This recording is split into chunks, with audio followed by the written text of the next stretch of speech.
Hey there, who's ready to talk about the fourth ingredient in the money-getting recipe to supersize your business? Yesterday and the day before and the day before that and the day before that, we talked about the recipe for money-getting to supersize your business.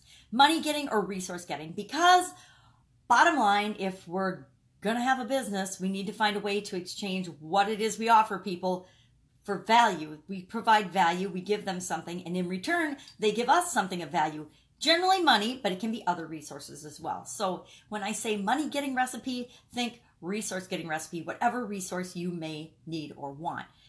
Think of people that barter. People barter all the time for different activities. I think about when we were building our house and my now ex-husband would trade his time and labor for reduced costs of working with different contractors. We were the general contractor, and with each of the different contractors, the plumber, he didn't help roof, but the siding guys, he helped do just about everything in the house. Electrical, I already said plumbing, electrical, plumbing, heating, running conduit, sheetrock, framing.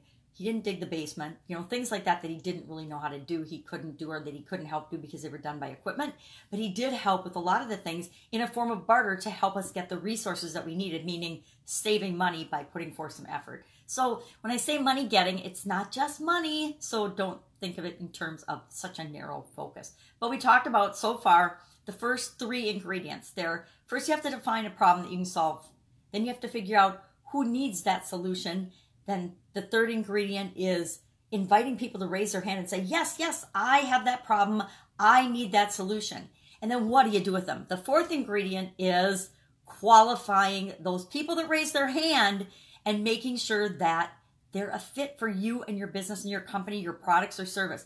Because there's nothing worse than force-fitting somebody into your solution when it is not right for them. It will get you bad customer reviews. It will get you bad ratings. It'll get you dissatisfied customers who tell everyone. I don't know about you, but when I have a bad experience with a company, and it doesn't happen very often, but when I do, I tell a lot of people. I might even go on social media and tell some people. I've been known to do that before when a company about a year ago really irritated me in their quality and customer service department. Because quality, 25 years I was a quality executive. And so if you are bad in quality or customer service, number one, I'll tell you, and I did tell them and try to work it out with them, and they basically did nothing. And that's when I went to other ways of saying, hey, people, you need to know about this. You need to be aware of this. Anyway, off topic. But you got to qualify people so that it is a fit, so that you're working with the right people. How do you do that? What the heck do I mean by qualifying people? So you set up a funnel or a website or a phone call, or you've run an ad and people are coming to you and wanting to do business with you. Do you say yes to everybody? No, don't say yes to everybody. Stop in your tracks. If you say yes to everybody, you're asking for problems. Now, it depends. If I'm selling socks to someone, retail socks, they come into my retail business and I'm selling them socks, I can sell socks to anybody that comes into my business. There's no real qualification process except they come in, they pick out a pair of socks they like, they pay money, right? If they have the money to buy the socks, then they're qualified. So that's a low touch, low involvement type of qualifying situation for a customer. However, in my coaching business, I help both individuals to grow and supersize their business, and I help businesses to grow and supersize their business. The more time that I am personally spending with an individual or an organization, the bigger and the more important the qualification process to make sure that they and I are a good fit. If the more of my time I'm spending with somebody on something, the better the fit has to be. Now, how do I qualify people? We qualify people simply by asking questions. All we have to do is ask questions. And what we need to know is, do they need what we have? Is it a good fit? When do they want it? When do they expect a solution? What are their expectations? Because sometimes we totally can help somebody, but they have such unrealistic expectations, it would be stupid for us to work with them.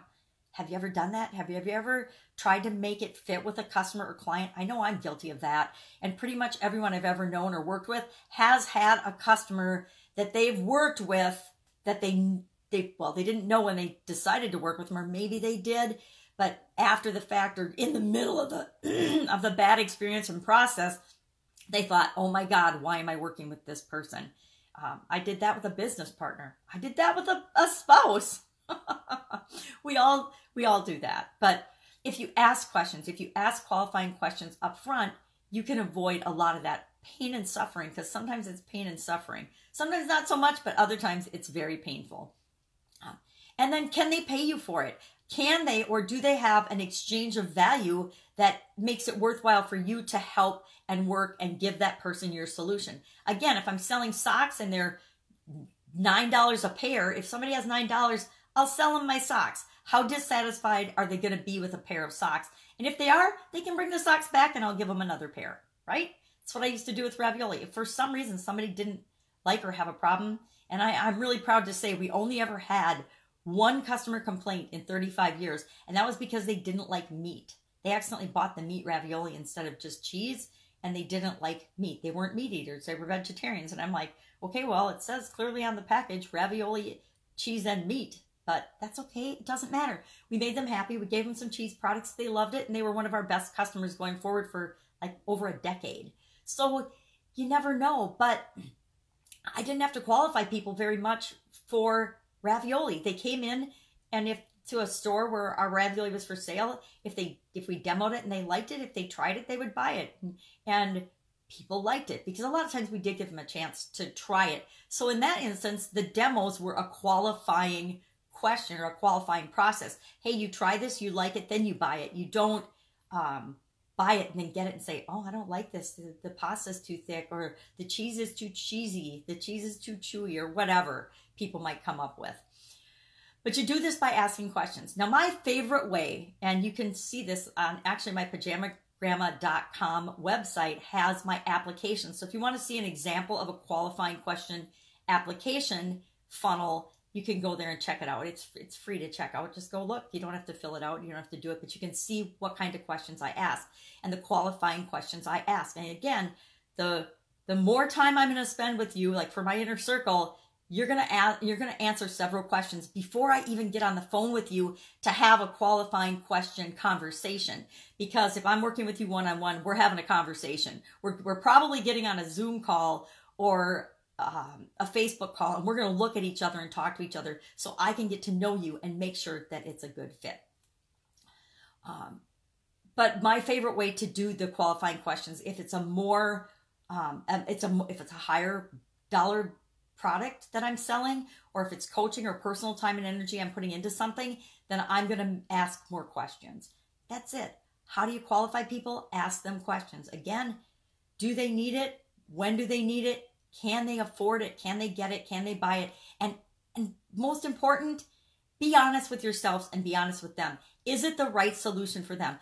I am totally upfront. If I'm talking to somebody and I know it's just not quite the right fit, or I know they're not ready to grow and supersize their business, they don't even have the basic idea of what they want to sell, who they want to sell it to, what problems they can solve, this process we're going through right now. If they don't know this process, most of this recipe, I am going to probably send them to someone else who can help them with whatever stage or step they're missing from this basic process. Now, I do help and work people through this basic process as well, this recipe, but I also go to the whole next level. So I might refer them to a course or to another coach or somebody that can help them with the exact ingredient they need. I don't want them working with me until they're ready.